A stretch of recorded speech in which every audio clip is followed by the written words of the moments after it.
The Brewhouse was created to capture and share with you the long history of the Genesee Brewery, but the brewery itself isn't half as interesting as the beer and the people who make it. Visit GeneseeBrewhouse.com.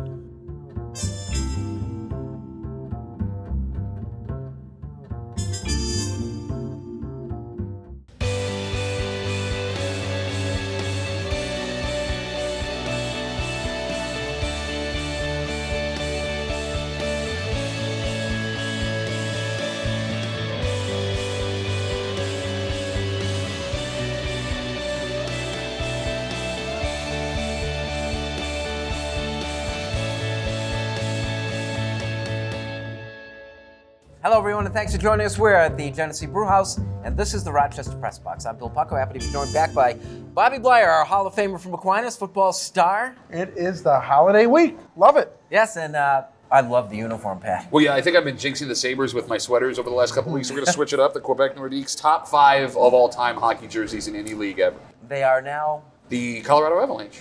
Excellent. Hey, let's talk some football.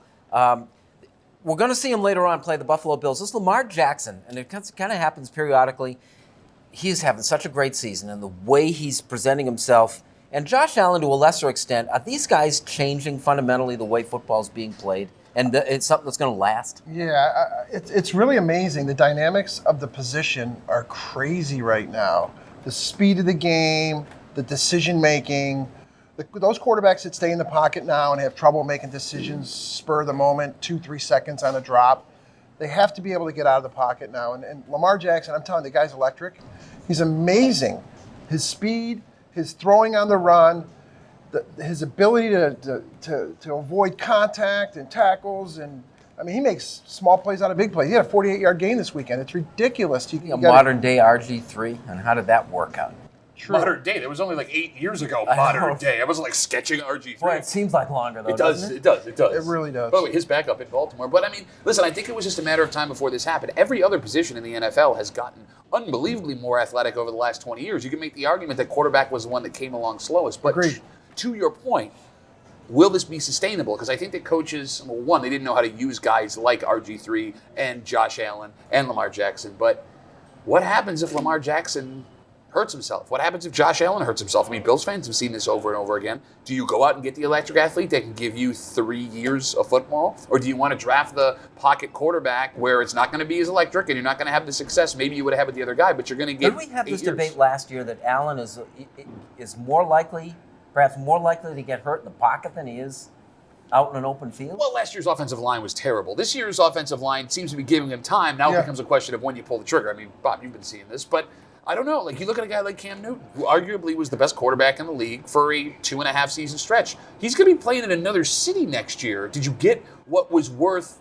Did you get what you needed to get out of Cam Newton to justify it? He was reckless. I thought he was reckless. He was. He played on his size, and he tried to use his size to run over DBs, run over linebackers. He was a good pocket passer. When he stayed in the pocket and tried to avoid getting out of the pocket, he threw a great ball. But as his career progressed, I'm telling you, he wasn't that mobile guy that everybody hoped for and expected, and it was just inevitable that he was going to get. But we've seen decades of football played at the college level where these kind of quarterbacks flourish, and they've never been able to sustain it in the NFL. I get a feeling that Jackson is just different. I think he might be a flash in the pan, but if Really? he stays healthy, they're unbeatable on offense. They truly are. You can't account for the quarterback, especially when you're running man-to-man defense. The quarterback's not accounted for. And if you have a scout or a spy that tries to stay in front of him, he's going to outrun him or outjuke him 100% of the time. Listen, I hope you're right. I hope that this is sustainable and he can do this forever because I love watching athletes like this. But you bring up why do they succeed in college as opposed to the NFL? And again, it comes down to the athlete thing, right? You have 130 some odd Division I college football teams with all this talent spread where now it's the best 32 teams with the best 54 players on every single roster. And the other issue you have too, listen, there's a common thread between successful mobile quarterbacks and it's offensive coordinators that can use them. Greg Roman, former offensive coordinator in Buffalo, who got the best years out of Tyrod Taylor, is the offensive coordinator for Lamar Jackson in Baltimore. How many guys know how to do what Roman is doing with Lamar Jackson? Unfortunately, because of the way the NFL has been the last 100 years, there may only be a handful. So even if you get a guy like that, can you use him the right way? So that gives me a chance to throw out the name Steve Grogan, which I've just been dying to use. Right. But here, one last thing about Lamar Jackson. People are forgetting that he can throw the ball. Yeah. He's accurate. He makes big plays. He doesn't make a lot of mistakes when he throws the ball as well. So I think Baltimore's team to beat right now. We are the Rochester Press Box from the Genesee Brewhouse, talking Buffalo Bills next.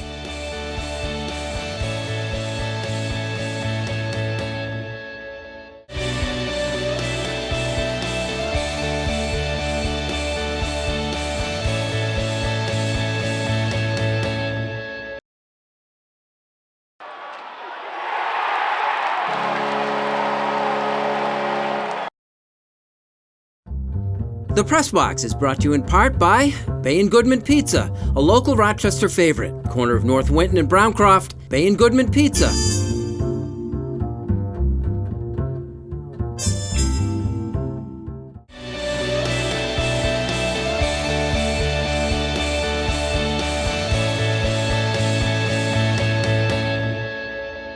Welcome back, and thanks for joining us. We are the Rochester Press Box from the Genesee Brewhouse, talking Buffalo Bills, who host Denver. And Well, I mean, it all comes down to how aggressive the Buffalo Bills are going to be. Now, if you remember last week, I was exactly right, just like I've been exactly right every week when it comes to the Bills, not bragging. But for the first time this season, we saw the offense and defense be unbelievably aggressive. Trey Edmonds had the best game of his career because they just let him go free. Matt Milano was all over the place. It looks like he's completely back. Denver has an offense that is susceptible to aggressive defensive play. You've got a quarterback who doesn't know what he's doing, and you've got a run game that's going to try and dominate you. If you can get in the gaps and play the way that you did last week, you win this game on defense easily. That being said, Broncos, they have a similar defense with some 100%. scary guys, and they're arguably a top 5 defense in the NFL right now. It's going to be an ugly game. There's no doubt about that. But I do have faith that the Bills, I feel a turnover or two coming that are going to change this game in favor for the Bills. look where Denver's coming from. They blow a 20-0 halftime lead, which is virtually unprecedented, to the Vikings, who come back and win the game. When you're in that position, that happens to you, and you've lost 3 games this season by like 2 points. What kind of toll does that take on it? Does it help you or hurt you when you prepare for a game like going into Buffalo? I'm just wondering what the psyche in the locker room is, because typically what you see at this stage in the game and this point in the season is the defense and the offense starting to point fingers at each other. I've seen it happen time and time again. But did you see how they dealt with it?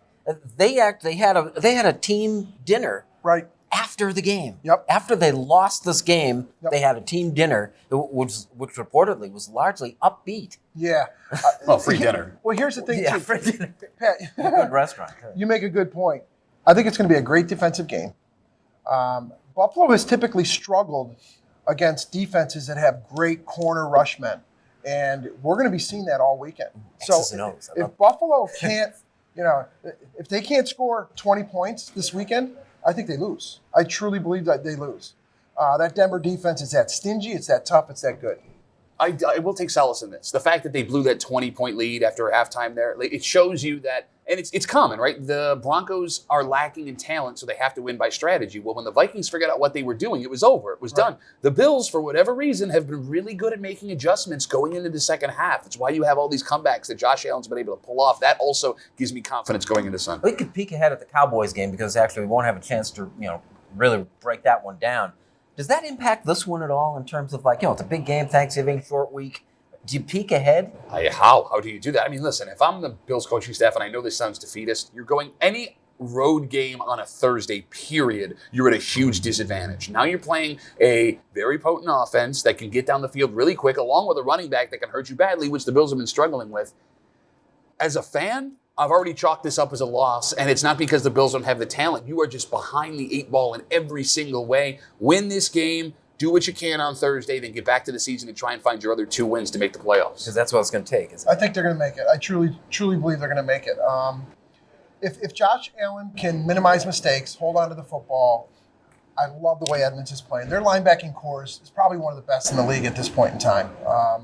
So I'm encouraged by the way they play defense. I'm just really nervous and scared about scoring points. They score a lot of points against teams that they should, but when it comes down to a defensive struggle, look at New England. New England, when they need a score, they need a drive, a key play, they always deliver. Buffalo needs to get to that point for us as fans and for the football world to really get confident in them. We are the Rochester Press Box, presented by the Genesee Brew House. We're at the Brew House, like it or not. Next.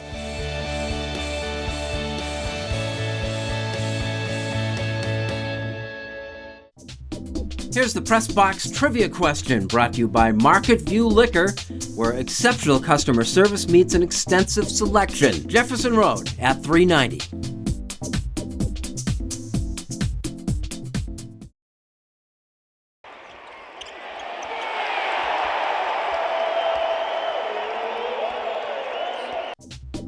Here's the Press Box trivia answer, brought to you by Market View Liquor, where exceptional customer service meets an extensive selection. Jefferson Road at 390.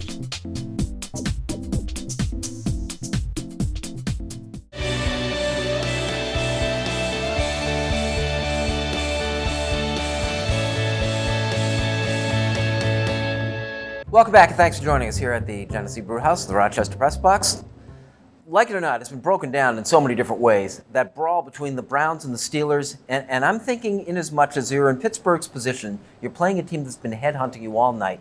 How do you deal with that properly? Okay, so here's how you don't deal with it properly. Are you talking about Pittsburgh dealing with it? More than that. I mean, because Cleveland was like begging for a fight all night. Well, yeah, I mean, that fight will start when you hit a man over the head with his own helmet. Like, I get that. I don't know. I mean, listen. Earlier. I mean, they targeted a guy. They knocked two guys out with concussions. Just bad hits. They were itching for that fight. Listen, man, a better team, and I know this is going to sound really crass, a better team wins the game because of the mistakes that the Browns made. You're right. I don't know how you deal with it. And I'll be honest with you, man, a lot of people are going off on Mason Rudolph for initiating, like they're blaming him for getting hit in the head with his own helmet. I've seen what Rudolph has done before to other players. I mean, you've been in scrums and things like that before, right? Like that's nasty. That's par for the course, right? Nasty. Okay, but when a helmet is used as a weapon, dear goodness, I don't know what the Steelers are supposed to do, but who would have thought in a million years that Myles Garrett uses a man's helmet as a weapon on his skull? What are you? Sorry, getting worked up. I don't know if there's anything you could have done. I don't know. Well, you must have been in games like that where you're playing against a team who seems like their first priority is to hurt you, is to injure you. What do you do? Yeah, I'm going to just kind of go backwards in time for a minute here. We're playing Wake Forest at Richmond, going on a final drive. The backside tackle misses his block. The blindside guy comes in, sideswipes me through my helmet, through my nose guard, through everything, breaks my nose, pops my helmet off. I go to the ground, no flag. My linemen bust around me, start pushing people, getting a little fight. Flags go up. We get flagged for that. That's what I have a problem with nowadays. That physicality from the 80s, 90s, 2000s, that was just part of the game. It was so part of the game. And whether it was intentional or not intentional, I think we can dictate when players mean it or they don't. But I thought what was great when he came back with Garrett, he said, I lost my cool. I completely lost my cool. I don't know why I did it, how I did it. I was you caught like up in the longing moment. for these days? Because you see these films, like NFL films. I saw this thing on the 69 season, the Chiefs, the Vikings, all this stuff. Every single play would be illegal today. 100%. Remember the head slapping with Lyle Zadel? Sure. But, I mean, look at the guys that were in those videos now, if they're still alive. Like, there's a reason why the NFL is going to... Like, come on, man. Like, we get these calls on the show all the time, like, oh, give me the old glory days. Why don't you go talk to Earl Campbell and see how he's doing right now? Like, Google what he looks like. There's a reason why it's done. And it's not because the NFL was feeling good and trying to take care of people. It's because they had to pay $1 billion over what happened. I think the Brownies are actually turning the corner, too. I don't know. Well, they have to because the police are chasing them because they're assaulting other teams with helmets. This is true. Hey, But like it or not, go to Tom Brady. Like it or not, what you're seeing from Tom Brady so far this year? I don't like it. I'm As watching, a former Patriot. Well, yeah. I mean, he seems off this year. He really does. I'm a huge fan of Brady. He seems completely off this year. He's bouncing a lot of balls. He's overthrowing a lot of receivers. When he gets off his mark in the pocket, he looks awkward and doesn't look very mobile. Sure, his face looks great. He's beautiful. But I don't think his legs and his core is really responding well to the pressure. And I think a lot more teams are bringing more people at him. He doesn't have Gronkowski anymore. I see that he's been going to struggle. Well, no, but I've said that 5 times. I've said that 5 times in Brady's career. Listen, I want to believe that he's done. It would be great if it was over, but right around now was when all of a sudden you're like, what the heck happened? But don't you agree he looks a little off? Yes, but there have been seasons where he has looked a little off. I don't know, man. Like, I can't sit here after everything I've watched for all these years. I hope you're right. I know. I'm praying you're right. But I can't. What am I going to do? I'm going to look like a complete idiot. Yeah, he's done. Get him out of here. There's audio and video of me saying that 5 separate times. I can't. I'm waiting for him to catch fire, and they got the number 1 seed in the AFC East. They're in the AFC, and all of a sudden, oh, the Super Bowl is great. God, I hate it. Is that Aaron Boone? No, Aaron Boone doesn't like the Patriots because he's from New York. What's going on with the Giants right now? You guys seeing this? I can coach the Giants. I coach the Yankees. Almost manager of the year. Unbelievable. We have to do an Aaron Boone bit every week. This is the Rochester Press Box from the Genesee Brewhouse. Unfinished Business is next.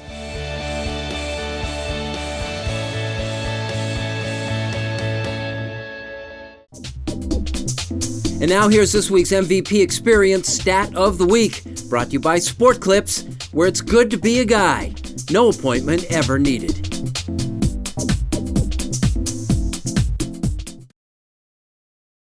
In now to Eichel. He floated one.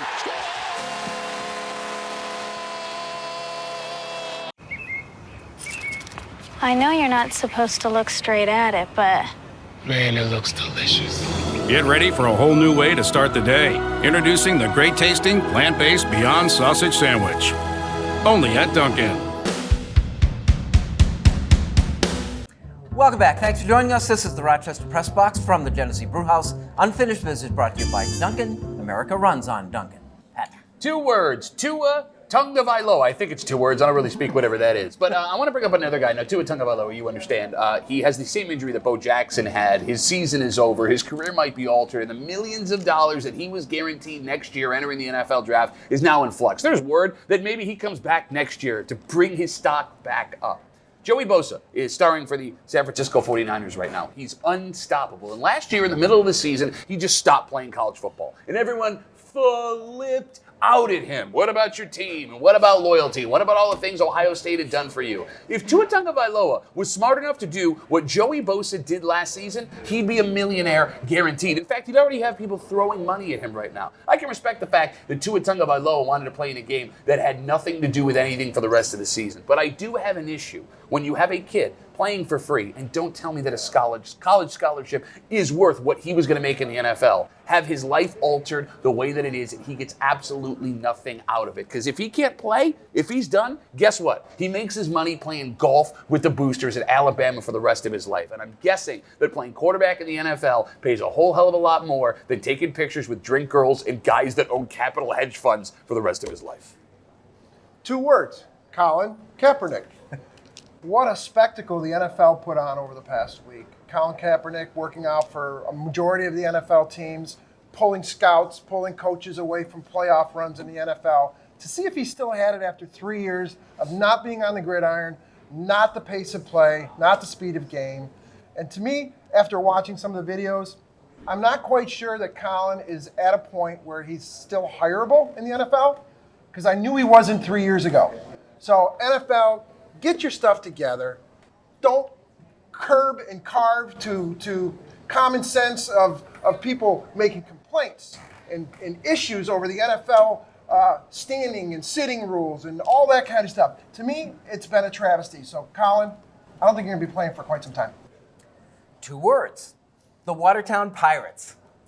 I used to make minor league. It's 2 words. I'm just checking. I used to make minor league baseball cards for teams like the Watertown Pirates and New York Penn League. My favorite story came from Watertown, where Stan Clyburn, who would go on to be a really good manager with the Rochester Red Wings, was being manager for the very first time.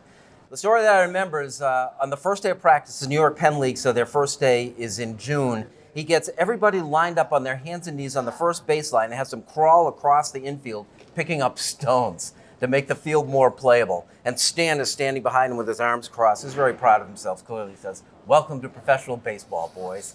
That's minor league baseball. I bring this up because Major League Baseball has proposed reducing the number of minor league teams by 42. They're eliminating 42 teams, including, among many, the Batavia Muck Dogs and the Auburn Doubledays. These teams are going to fight this, and they're going to lose. It's a long history. Watertown is no longer here. The team I talked about, Geneva's gone. Many teams, Jamestown, Elmira, they don't have teams anymore. This is this whole thing with the Major League Baseball is a train that can't be stopped. Progress can be an ugly thing, and it is relentless. And all we can do about it is, after this year when it takes place, is go see these teams while we still have a chance. Unfinished Business brought to you by Dunkin'. America runs on Dunkin'. Thanks for joining us, Bob. Good insight on the football season. Great to be here. Good luck, Love Bills. the uniform. Pat? How did you not sneak yourself into every team set that you were producing when you were making those minor league cards? Every one of those teams would have had a Pat Duffy if I had your job. There is a Bill Pucko rookie card. Worth a fortune, I'm sure. I think it's on a Watertown label, too. Thanks for joining us. See you next week for the Rochester Press Box.